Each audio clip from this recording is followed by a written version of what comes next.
Empecemos por saber que el sistema nervioso en general es el responsable de explicar actividades de nuestra vida cotidiana. Por ejemplo, desde el momento en el que una persona demuestra cómo se siente ante una situación, ya sea agradable o desagradable, así como también nos permite entender sucesos fisiológicos como es el aumento de latidos en el caso del corazón. Y mi favorita, explicar cómo funciona todo ese rollo de la memoria y el aprendizaje, y qué factor es el que influye para tener una buena memoria.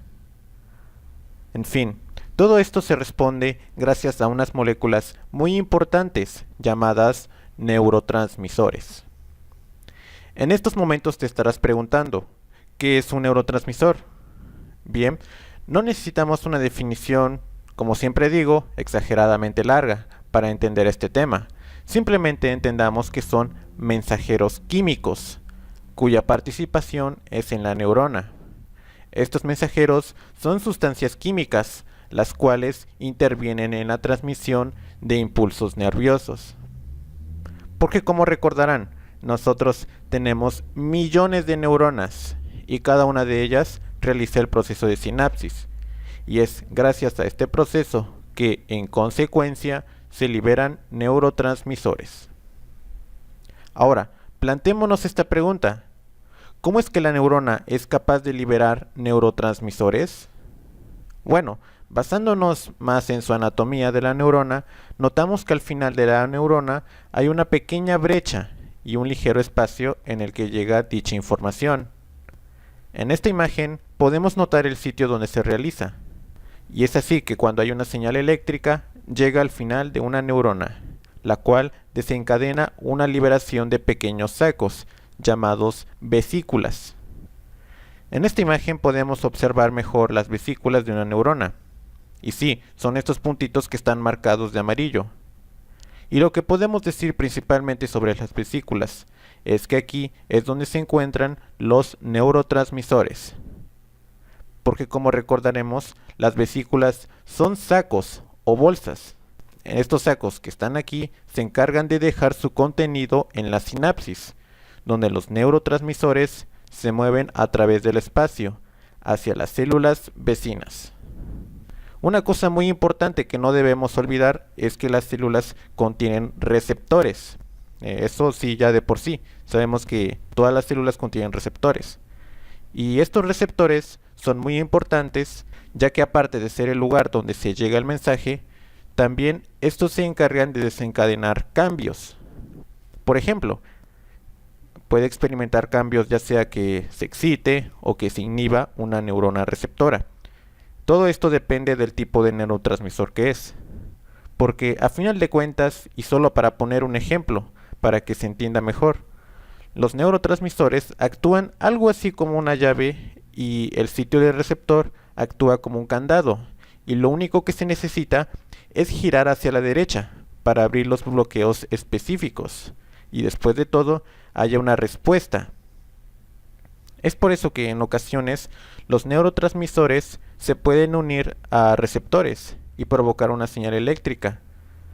Y cuando provoca esta señal eléctrica dará como resultado la excitación. Así como lo mencioné en el video de potencial de acción.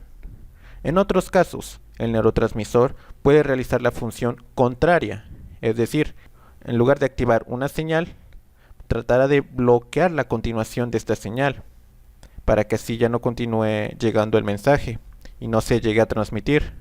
A este tipo de neurotransmisor se le conoce como inhibidor.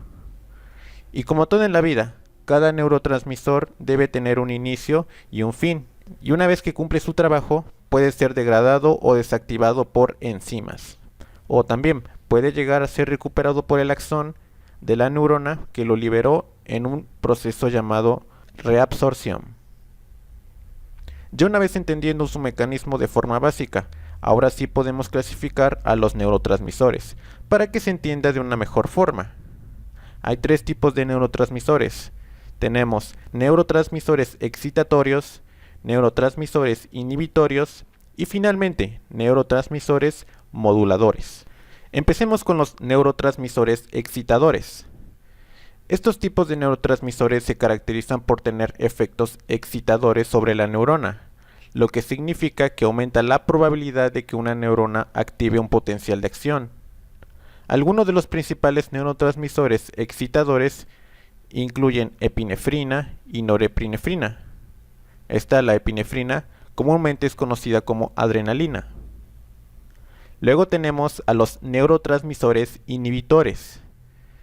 Estos tipos de neurotransmisores tienen efectos claramente inhibitorios sobre la neurona, y cuando nos referimos a esto queremos decir que disminuyen la probabilidad de que una neurona dispare un potencial de acción. Entre los principales neurotransmisores inhibidores que podemos mencionar son la serotonina y el ácido gamma aminobutírico, comúnmente llamado como GABA. Y finalmente tenemos los neurotransmisores moduladores. Estos neurotransmisores, a menudo denominados neuromoduladores, son capaces de afectar a un mayor número de neuronas al mismo tiempo. Y es así que esta es su clasificación de estos tres. Ahora, hablaré más a profundidad sobre los neurotransmisores. Obviamente, no hablaré de toda la infinita lista que hay, pero sí de los más hablados y o estudiados. Será en el mismo orden que la clasificación, pero antes debo mencionar uno muy importante y que quizá para algunos lo conozcan como uno de los más chéveres, de los más hablados, la acetilcolina. La acetilcolina fue uno de los primeros neurotransmisores en ser identificado. Hasta el momento la acetilcolina no encaja en ninguna de las categorías estructurales, ya que este neurotransmisor es excitatorio y también puede actuar como un inhibidor. Cabe mencionar también que la acetilcolina tiene un tiempo de vida muy corto, pero a final de cuentas es un neurotransmisor clave en las uniones de neuromusculares, es decir, donde se conectan los nervios a los músculos, por lo que es muy importante este neurotransmisor de acetilcolina debido a las contracciones musculares. En cambio, la acetilcolina actúa como un neurotransmisor inhibitorio en el caso del corazón, donde disminuye la frecuencia cardíaca. Estos efectos posibles en la acetilcolina son posibles, debido a que en cada ubicación hay un tipo diferente de proteína receptora de la acetilcolina, y esto provoca que haya una diferenciación después de todo. En cuanto a la síntesis de la acetilcolina, se produce en el interior de las neuronas, concretamente en su citoplasma, mediante la unión de acetilcoenzima A y colina, gracias a la enzima colina-acetiltransferasa. Cuando ya acaba su tarea de neurotransmisor, este tiene la propiedad de ser degradada mediante la enzima. Ahora, hay formas en cómo se inhibe. Aquí es en donde participan, por ejemplo, los venenos, en donde el chiste es que hay un bloqueo de la liberación de acetilcolina, lo que esto se traduce a una parálisis muscular, puede ser de forma temporal. Pero no quiero extenderme mucho en este tema, ya que volveré a retomar estos temas cuando hable más a un nivel farmacológico. Tómenlo muy en cuenta. Ahora, como siempre he dicho, en la vida de cualquier persona, la alimentación es esencial, ya que muchos neurotransmisores se sintetizan a partir de precursores simples y abundantes, como lo son los aminoácidos, que están fácilmente disponibles en la dieta y solo requieren un número pequeño de pasos biosintéticos para su conversión, por lo que ahora hablaremos más concretamente de los neurotransmisores excitatorios, en esta ocasión de la epinefrina. La epinefrina se considera tanto una hormona como un neurotransmisor. En general, la epinefrina, o también para algunos llamado adrenalina, es una hormona del estrés que libera el sistema suprarrenal, más específicamente en la médula suprarrenal. Esta funciona como un neurotransmisor en el cerebro. Luego, la norepinefrina es un neurotransmisor que desempeña un papel importante en los estados de alerta y está involucrado en la respuesta de lucha o huida del cuerpo. Esto da como resultado que incremente la presión sanguínea y la contracción de la glucosa en la sangre. Todo esto sucede por una razón lógica a final de cuentas, ya que estas reacciones son iniciadas en un esfuerzo por aumentar la energía, lo que se consigue mediante la unión de la epinefrina con las células hepáticas. Y si está en las células hepáticas, habrá una liberación de glucosa. Cabe resaltar que los ácidos grasos también tienen una participación en servir como energía disponible, preparando a los músculos de todo el cuerpo. Porque repito, su función es ayudar a movilizar el cuerpo y el cerebro para actuar en tiempos de peligro o estrés. Entonces, los niveles de este neurotransmisor son más bajos durante el sueño y más altos durante los momentos de estrés, por lo que el estrés agota nuestra adrenalina, mientras que el ejercicio tiende a incrementarla. Glutamato. El glutamato ha sido uno de los neurotransmisores excitatorios más importantes y al mismo tiempo quizá uno de los más polémicos y también uno de los más estudiados. Esto es debido a que es un mediador de la información sensorial, motora y emocional.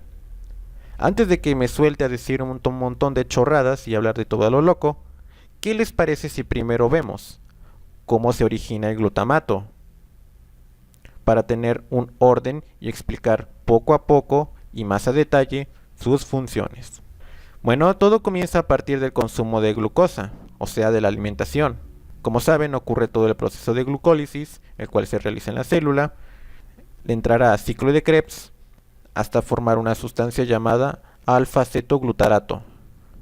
Si nos ponemos a analizar un poquito lo que acabé de decir, nos daremos cuenta de que para generar glutamato se requiere energía. En cuanto al resto de su estructura encontramos al grupo amino, el aminoácido principal, la glutamina. Luego, los astrocitos liberan la glutamina que es recuperada de nuevo por las neuronas para ser transformada de nuevo en glutamato.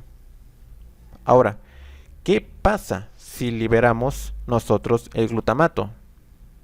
Bueno, aquí el glutamato se va a incorporar a una gran cantidad de receptores.